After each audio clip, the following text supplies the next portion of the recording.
அந்த வருஷம் வந்து அந்த போர்டோட ஆவரேஜ் மார்க் 150. அவர் 155க்கு மேலே யாருக்குமே போடல, எனக்கு மட்டும் 195 போட்டார். ஸோ அது என்னன்னு தெரியல, பட் அதுதான் ஒரு பாசிட்டிவ் வைப்ரேஷன் வந்து எப்போவுமே இருந்துச்சு.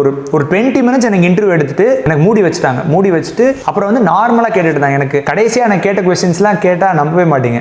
ஈவினிங் என்ன பண்ண போகிற இன்டர்வியூ முடிச்சுட்டு அப்படின்னு கேட்டாங்க. சார் ஒரு 15-20 டேஸாக ரொம்ப டஃப்பான ப்ரிப்பரேஷன் சார். ஸோ அதனால வந்து அப்போ தான் பாகுபலி 2 ரிலீஸ் ஆயிருக்கு சார். பாகுபலி 2 ஃபிலிம் போகிறோம் சார் அப்படின்னு. அந்த இன்டர்வியூ போர்ட் சேர்மன் வந்து பாகுபலி 2லாம் பார்க்காதீங்க, அது நல்லா இல்லை, பாகுபலி 1 போய் பாருங்க அப்படின்னு. Okay sir, I will go அப்படிங்கிற மாதிரி. ஸோ இந்த மாதிரி அப்புறம் ஃபைனலாக அவங்க வந்து ரொம்ப ஜாலியாக பேசிட்டு all the best, we are expecting you இந்த சர்வீஸ் அப்படிங்கிற மாதிரிலாம் சொல்லி நம்மளை அனுப்புகிறப்போ இன்னும் அந்த போர்டு வந்து ரொம்ப ரொம்ப நல்லா இருந்துச்சு. வெளில வந்து சொன்னோன்னே இந்த போர்டில் உனக்கு இப்படிலாம் கேள்வி கேட்டாங்களா, உண்மையாகவே இப்படிலாம் கேட்டாங்களா அப்படின்னு. ஸோ இதில் என்னென்னா நம்ம எந்த போர்டும் நல்லது கெட்டதுன்னு நினைக்காம நம்ம ஒரு பாசிட்டிவ் ஆட்டிடியூட, பீஸ் ஆஃப் மைண்டோட நம்ம போனோம் அப்படின்னா எதுலேயுமே நம்மளுக்கான சக்ஸஸ் இருக்கும் அப்படிங்கிறத சொல்கிறேன்.